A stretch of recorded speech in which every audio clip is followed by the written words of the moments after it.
Yo, it's your boy Logos, and today I want to react to this video from Metatron where he talks about the truth about black Africans in ancient Rome. This is kind of a follow-up from my previous video where I did Queen Cleopatra trailer reaction, and I was able to tap into my love and knowledge of Roman history and incorporate that into my reaction and commentary. So this seems like a very good video to react to next, considering the fact that people are using history as a political or a social tool to further their own ideology or political stances. So let's get into it. How common were black Africans in the ancient Roman world? Were there black legionaries, and could black people receive citizenship? And how were they viewed by the general Greek and Roman public? Was there any sort of racism? Or is racism and the fixation on skin, hair and eye color diversity a construct of the modern era?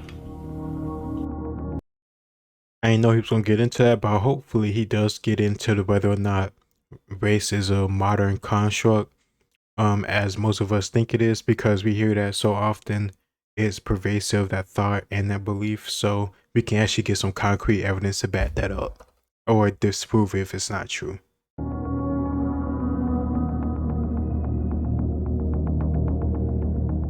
Hello noble ones, welcome back to my channel. This is the Metatron speaking. This is perhaps a bit of a sensitive / controversial topic, but as those of you who have been following me for a while already know, I'm never afraid of discussing controversial topics. That's true. If you love history or you want to learn more about history, he has non-controversial stuff too, but he does dive deep into the stuff that people debate or try to change and make into pseudo history nowadays. So if you're interested in other videos, definitely check out his channel. It's Metatron, Metatron. I also have a link to the video in the description, which you can go to the channel through that too. At all. The reason why this is controversial is because there are a lot of people who are trying to bend history, change, cherry pick or completely ignore the historical facts to push forward their own agenda. When this is done to push forward racist ideologies, obviously that's a huge no-no. But it is also not okay when some people start changing the facts even when they do it to push positive things. Still, there are other ways to do that. A professional historical approach to archaeological and iconographic data just states the facts in the most unbiased way possible. Facts are not facts only if they align with someone's political ideology. With that out of the way, let's see the actual evidence. Was there a strong presence of individuals with black phenotypicality in the Roman and Greek world? How multicultural and multi-ethnic was the ancient world? Well, to address this, we'll analyze the Roman world and surrounding areas within the full spectrum of time, from the Bronze Age to the Iron Age, all the way up to the times of the Empire. Let's start by saying that the Mediterranean Sea, the Mediterranean basin, seen as a shield barrier, was and is a medieval European perception in relation to the idea of having to defend Europe from Islamic invasions. This isn't absolute. There are exceptions to this, such as Charlemagne and Harun al-Rashid, the Caliph of Baghdad, who had a great diplomatic relationship, but in general, after the Carolingian age and in the late Middle Ages, we have this contraposition of Christianity on one side and Islam on the other, with the Mediterranean being the line of division, so to speak. In the classical period instead, the Mediterranean is seen as an unifying sea, used and exploited by Greeks and Phoenicians, just to mention a few, to colonize, but also to trade. The Mediterranean Sea is a connection to Africa, not a barrier. Now, because of this, the Cretan world had a documented presence of black people, which we find in the Minoic civilization, and the same can be said also about the Mycenaean world of mainland Greece. We see black individuals in Minoan representations of the Bronze Age, and because of the extreme diversity of representations, musicians, warriors, traders, etc., we can understand that they had entered fully into the Minoan social fabric. And as we said, we have a very similar situation with the Mycenaean world, starting from the 14th century BC, and by the 9th century, this would be commonplace. When referring to black Africans, the term sub-Saharan is also slightly inappropriate for the period, which is why I'm not using it, as black people weren't only present south of the Sahara Desert, and there is a lot of evidence for that. In northern Africa, we have populations such as the Gaetuli, which was a Romanized name for an ancient Berber tribe inhabiting the lands called Gaetulia. Documents place Gaetulia in pre-Roman times along the Mediterranean coast of what is now Algeria and Tunisia and north of the Atlas. During the Roman period, according to Pliny the Elder, the Gaetuli established themselves south of the province of Mauretania Tingitana in modern-day Morocco. Now, the Gaetuli were a Berber people, so we've got depigmentation, generally speaking pale skin, some people were blonde. However, the Romans also differentiated within a second group in the same tribe called Melano Gaetuli, which means black Gaetuli. So, they were mixed. Again, a substantial black African presence is documented by the 1st century Greek historian Diodorus Siculus when he's talking about the African expeditions of the 4th century by Agathocles, the tyrant of Syracuse. And Diodorus Siculus describes the inhabitants of the city of Felin being as black as the Ethiopians. Something that can really help us increase the level of detail by which we can understand how multi-ethnical the ancient world was is by utilizing osteological examinations. Osteology is the detailed study of the structure of bones, skeletal elements, teeth, microbone morphology, function, disease, and generally speaking the resistance and hardness of bones, so biophysics. Cranial osteological examinations of Carthaginian cemeteries, but also cemeteries in the Balearic Islands, show again a substantial presence of black individuals. I want to just bring this up because I see this a lot, especially online, when people dive into, Egypt and you see updates of people going into Egyptian tombs. I see some people get offended by that, especially within the black community, because they feel like those people need to just leave those tombs alone and it's disrespectful to those people who live there. But this is how you learn about history. This is how this guy Metatron and the person he was able to get this information from, his sources, was able to gather this information through going through tombs, through going through libraries, or figuring out ancient scrolls, or analyzing bones and remains and coins and such and so forth. There's a deep dive into history, and sometimes you may not like the way they go about it, but that's only because you really don't understand how all the methods come together to give you this full picture, which you do appreciate once you get it. For example, some people may not like how modern day people are going into Egyptian tombs because they feel it's disrespectful to their ancestors or whatever, but at the same time, they love learning about Egyptian history. You can't learn about Egyptian history partially if we don't know about what happened to the pharaohs and their deeds and stuff. And sometimes that could only be pieced together, especially fully, by going to the tombs and analyzing their remains. You may not like that, but that's just the way it is. And it isn't just Egypt or Africa or any other place that this happened to. European kings, Asian, either any country or any region in this world. When you do archaeology or do deep dive into history, you have to dig up remains or look through ruins to figure out the whole picture and the whole story.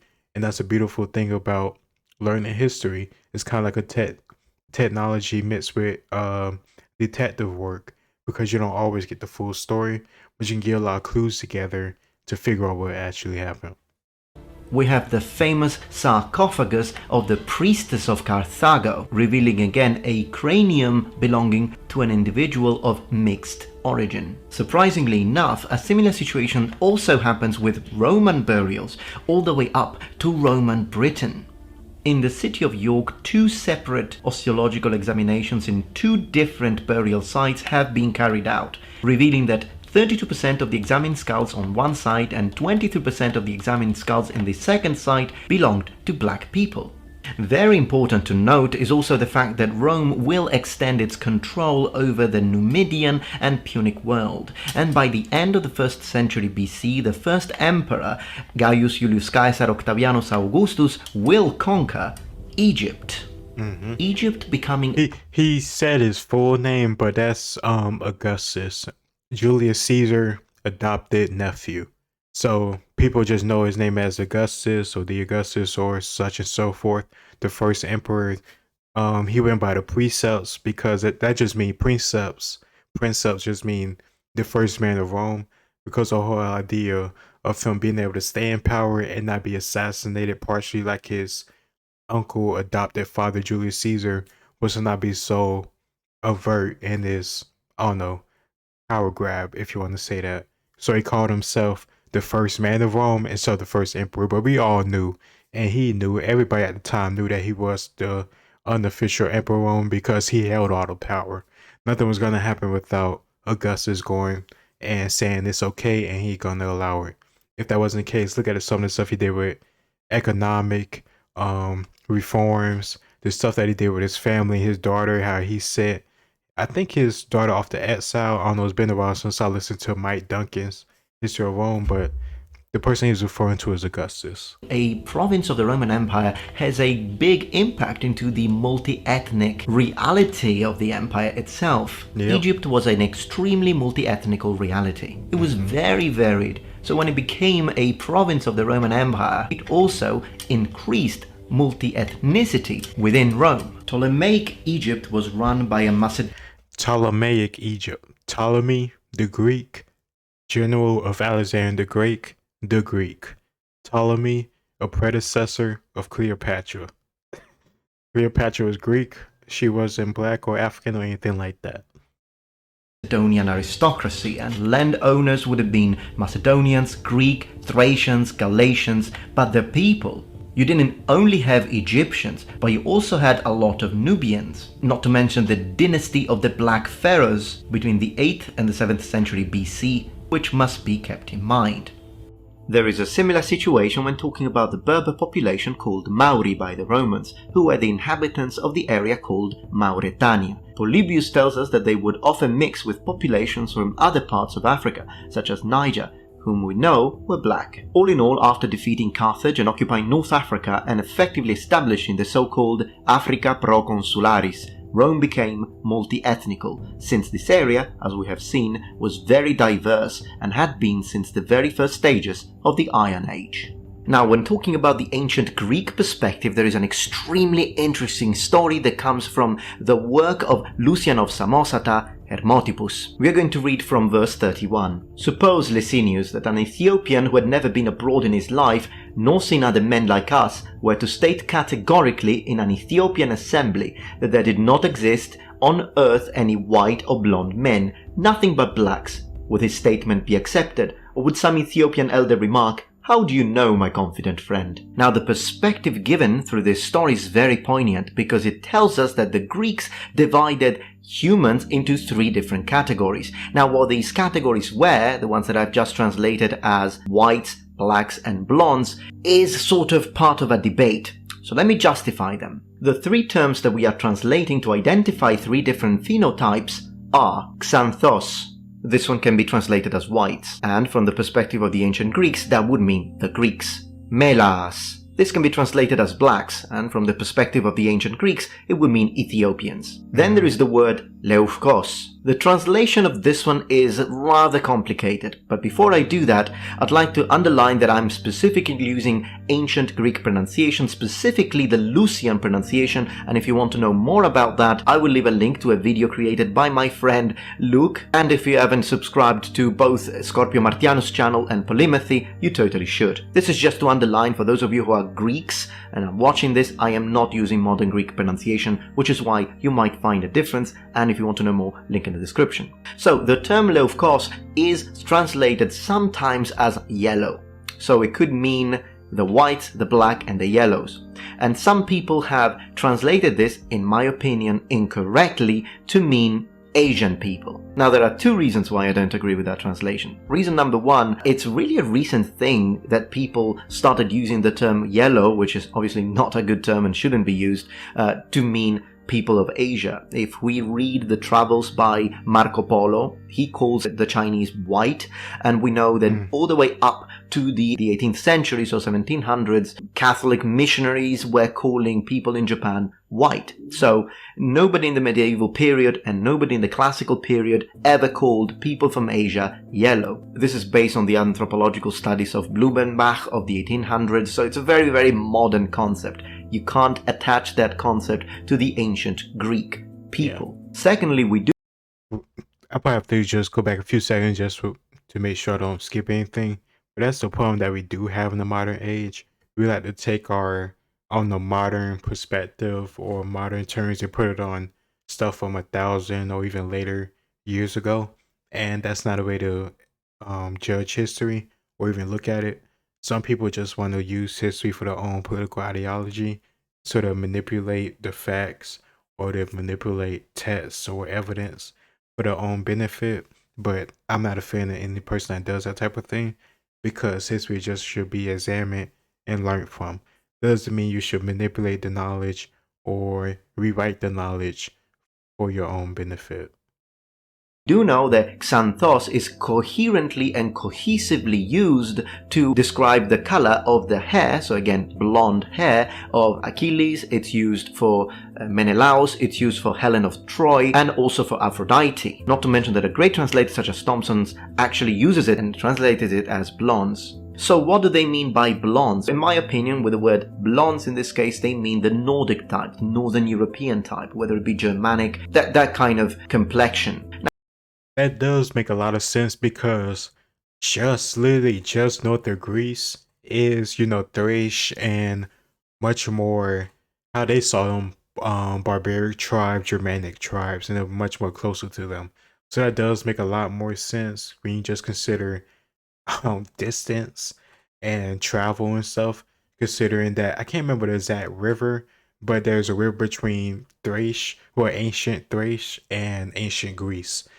My Rome Total War map memory is like pretty foggy right now, so I can't think of the exact river. But there is a river that separates them, and that's a lot closer in terms of geography compared to Asia. So that does make a lot more sense for the Greeks to reference Thracian, Germania, and other Nordic tribes compared to Asia, which is much more east and much more further out.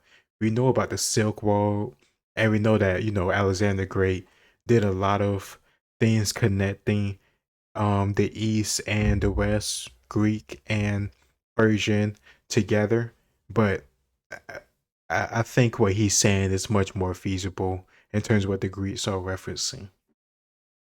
Especially when considering the fact that before, either Alexander the Great or his father did fight the Thracian tribes, or the quote unquote barbarian tribes that was north of Greece, before they went over and conquered the East and took over the Achaemenid Persian Empire. Now, this is very interesting because it would mean that they wouldn't consider the Nordic types of blonde people white just as much as they wouldn't consider black Ethiopians white. Very interesting. Now, we don't have any historical mention of a legionary being black. Now, please keep in mind that when we talk about legionaries, in the majority of cases, we are talking about citizen. Now, there is the very occasional exception to that rule, such as the fully non-citizen, so we should say barbarian legion that Julius Caesar himself raised in Gallia, but that is an extremely rare situation. In 99.9% of cases, if you were a legionary, you had to be a citizen. We do, however, have mentions, and multiple mentions, of auxiliary soldiers being black, and that's interesting because just as a matter of deductive logic, we can then assume that some people did become citizen while being black, and that is because when you would finish your service as a member of an auxiliary troop, if you did everything properly, you would receive the so-called onesta missio, which means that you would be relieved of your military service and you would receive citizenship. So because of the fact that we know that there were black auxiliary soldiers, it also means that some of these black auxiliary soldiers became citizens, which means that their children would be citizens of Rome. This, however, before we go into it, I just want to give another example that proving that there was, or that gives a little bit more credence to that. When the Persians invaded Greece, and they brought over their over 100,000 man army to invade Greece and conquer it against the Spartans in Athens and other Greek city-states. From my memory, there was an account of King Xerxes' army having people from all across the empire. And one of those people that was mentioned was, I think, Ethiopians or people from Africa, and they were shown with leopard skins, and they were shown using or depicted or written down as using very I think specialized bows or some type of range type weapons, which is very, very interesting considering the fact that there is, I think it might have been Nubia or another South or Middle African country or state south of Egypt that had bowmen that was very comparable to the English bowmen almost 1,000 years later. I can't think of the exact unit name. Invicta, another military history channel that I watch a lot, did a units of history video about it. So if I do remember it, I'll make sure to put it in the comments or the description down below. But it is another example of Africa, or regions of northern Africa with dark skinned people being involved in conflicts or empires along the Mediterranean, or that is in conflict of empires that are in the Mediterranean, like Rome or Greece. As I said, with Persia and some of the specialized troops they brought over to invade Greece, and that's how you get the Thermopylae and such and so forth. Marathon. But shouldn't be seen as a typical situation. For example, the famous cartoon made by the BBC that I have already addressed on a separate video that you will find a link in the description below. If you want me to react to that his video on the BBC talking about this, let me know.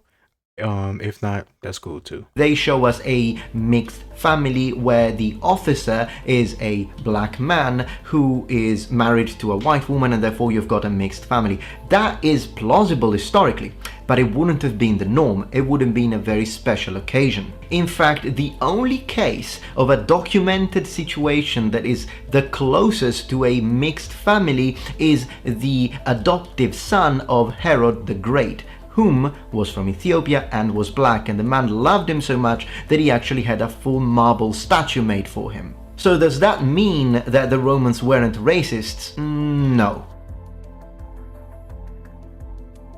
There is a very famous incident, or should we say infamous incident, that has to do with Emperor Septimus Severus and the fact that he encountered an auxiliary soldier from Ethiopia who was black, and here is what he said. After inspecting the wall near the rampart in Britain, just as he, Severus, was wondering what omen would present itself, an Ethiopian from a military unit, who was famous among buffoons and always a notable joker, met him with a garland of cypress. And when Severus in a rage ordered that that man be removed from his sight, troubled as he was by the man's ominous colour and the ominous nature of the garland. That's not a racist, I don't know what is. With a more complete picture now, we can see that the situation of racism in ancient Rome was relatively similar to how it is right now. Some people were racist, some other people weren't. This is important to respond to those people who say, oh no, the idea of looking at another person's skin or color of hair or color of eyes, complexion is a modern construct.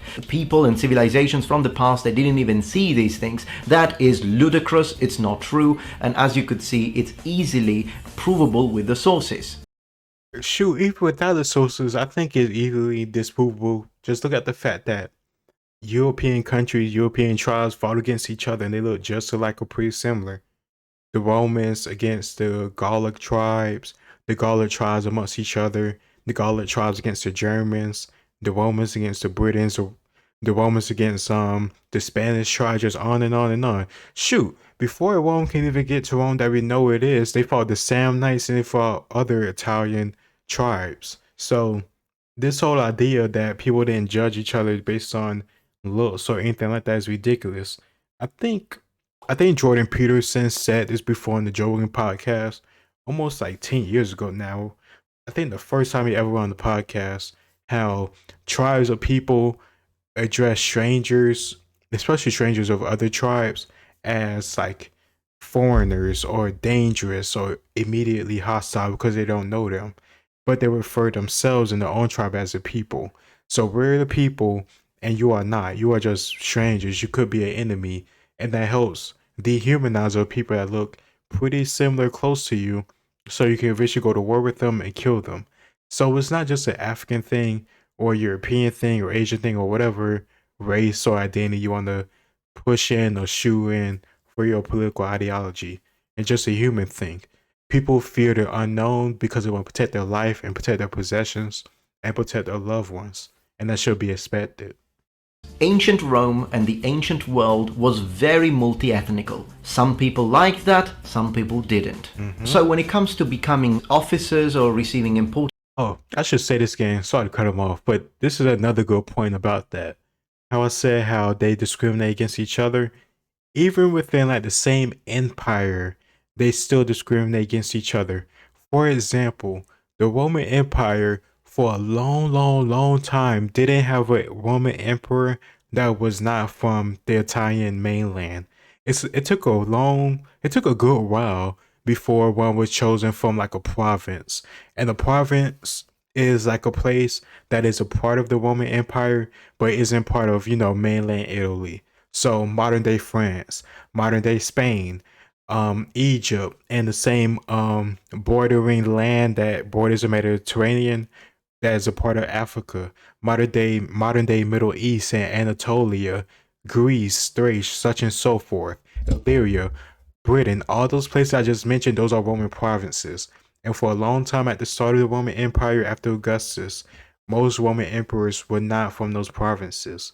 They were from mainland Italy because the Italians or the people who would decree a Roman emperor or accept a Roman emperor would mostly only accept Italians, and they came from prominent families that was oftentimes tied back to Augustus and his family.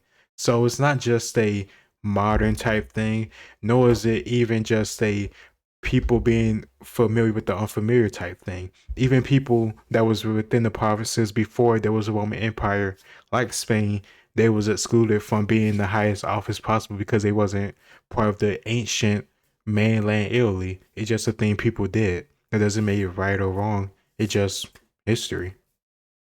Titles, it is possible. We don't really have much to support this idea, although we do have one mention that could be interesting and I'd like to bring forth. There is a famous soldier by the name of Lucius Quietus, who was a cavalry auxiliary. We know because we have documentation that tells us that he received citizenship, even became a senator, and was at the end of his career the right arm of Emperor Trajanus himself. Now, where was he from? He was from Mauretania, so he was a Mauro.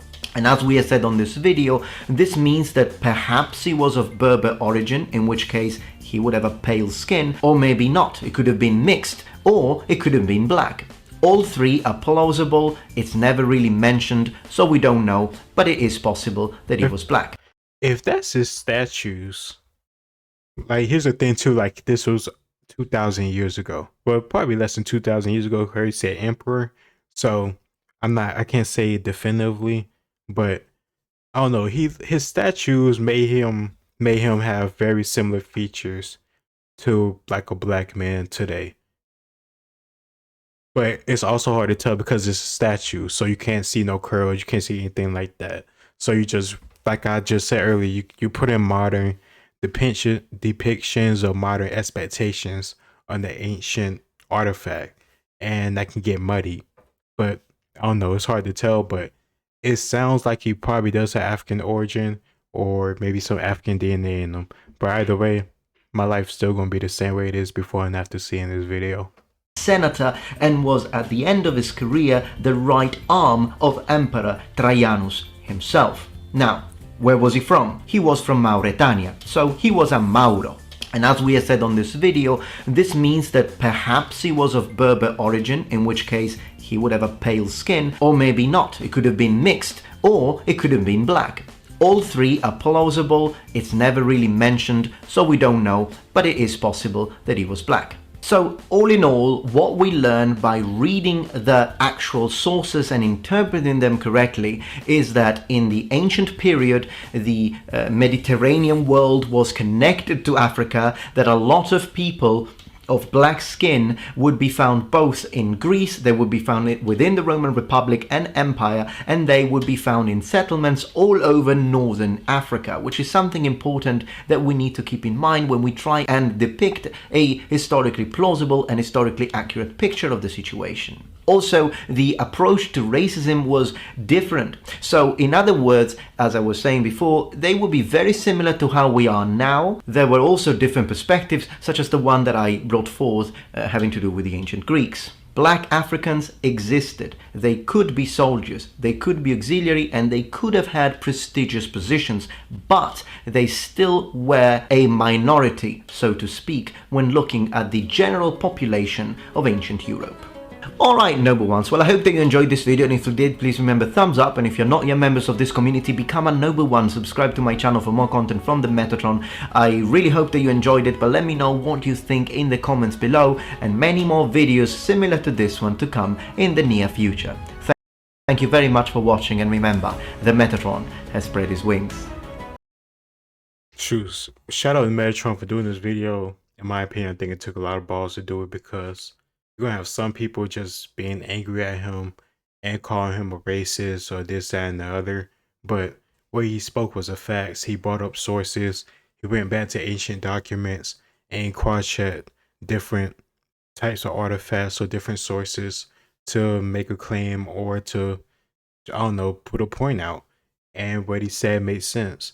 The Roman Empire was a big sprawling region, and Africa was only incorporated around Egypt and the border around the Mediterranean. So to think that Africans or people with dark skin color would be throughout all of Rome is ridiculous to me. And who knows, some people within the Roman government or the Roman, definitely Roman army, had African skin or dark skin. But that doesn't mean that African as a whole was just prevalent throughout all of the Roman Republic. It sounds as ridiculous to me to say that Europeans or Greeks or Romans were just prevalent throughout the Ethiopian kingdoms whenever they occurred. It just doesn't make sense. If you're going to have a kingdom, the people where it first started at is going to look like the same type of person who's ruling over them for the most part. The only reason it doesn't look that way is through conquest. And that's what happened to Egypt. That's what happened to a lot of different places. The history is fluid. Just because a place look a certain way now, or because you look a certain way, or the people that live in a certain continent look a certain way now, doesn't mean that every kingdom, empire, or ruler look the same way they did as a modern day person does. It just doesn't make sense. History is fluid and stuff changes all the time. We need to stop putting our modern viewpoint on history and just take it in and appreciate the fact that we have access to all this knowledge over thousands of years, and we can get to it freely without a lot of work for it. We don't have to go to a library like we used to. We can go to a search engine and find a YouTube video, going deep diving into it with sources that you can look deeper into yourself. And that's something we should appreciate instead of looking for something to pick apart or to push an ideology. It's your boy Logos. Let me know what you think in the comments below.